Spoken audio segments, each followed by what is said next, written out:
Hey everybody, it's Steven with Green Thunder's Corner. We're doing part 2. This is chapter 19 of Proverbs. Here we go. Better a poor man who walks in his integrity than he who is crooked in his ways and rich. Without knowledge, even zeal is not good, but he who acts hastily blunders. A man's own folly upsets his way, but his heart is resentful against the Lord. Wealth adds many friends, but the friends of the poor man deserts him. The false witness will not go unpunished, and he who utters lies will not escape. Many curry favor with a noble. All are friends of the man who has something to give. All the poor man's brothers hate him. How much more do his friends shun him? He who gains intelligence in his own best friend, he who keeps understanding will be successful. The false witness will not go unpunished, and he who utters lies will perish. Luxury is not befitting a fool, much less a slave rule over princes. It is good sense in a man to be slow to anger, and it is his glory to overlook an offense. The king's wrath is like the roaring of a lion, but his favor like dew on the grass. The foolish son is ruin to his father, and the nagging of a wife is a persistent leak. Home and possessions are an inheritance from parents, but a prudent woman is from the Lord. Laziness plunges a man into deep sleep, and the sluggard must go hungry. He who keeps the precept keeps his life, but the despiser of the word will die. He who has compassion on the poor leads to the Lord, and he will repay him for his good deed. Chastise your son, for in this there is hope, but do not desire his death. The man of violent temper pays the penalty. Even if you rescue him, he will have to do it again. Listen to counsel and receive instruction, that you may eventually become wise. Many are the plans in a man's heart, but it is the decision of the Lord that endures. For a man's greed comes his shame. Rather be a poor man than a liar.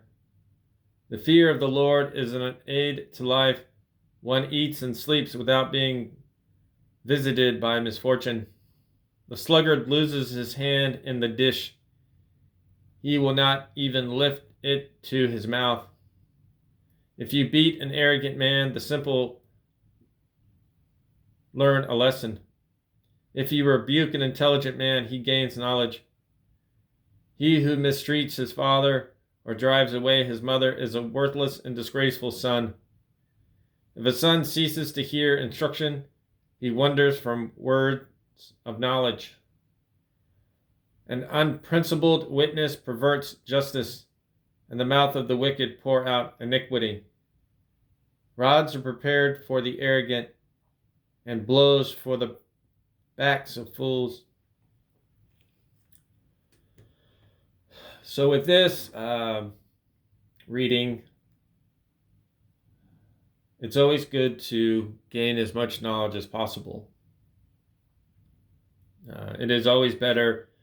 Sometimes people will see the rich and the cars and the houses and the things they have, and they wish for things like that, but you really don't know what they've gone through or what they've sacrificed or paid allegiance to acquire such things. There was a time where it talks about mistreat the father or drive away his mother. I never mistreated or drove away my parents, but there was a time where I didn't speak to my father for some time, and I missed out on a lot of things.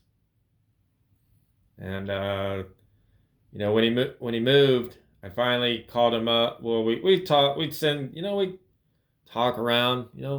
Father's Day, birthdays, Christmas, Thanksgiving, things like that. But eventually, this past Father's Day, I said, "Hey, I'd like to come up and visit." We had a good time.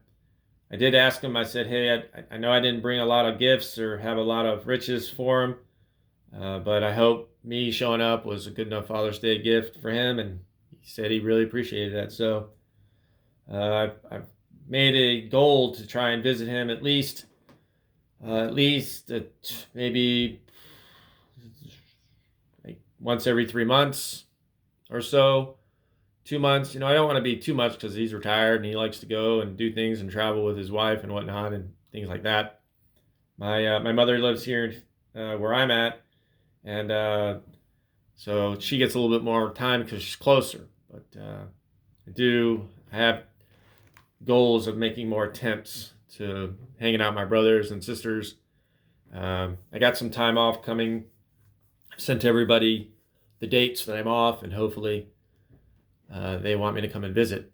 And if not, hey, I just play more golf on the days I'm off, like today. So today I'll be at Sharpstown playing some golf, and then come home and take care of the house, get dinner ready, and wait for the wife to show up.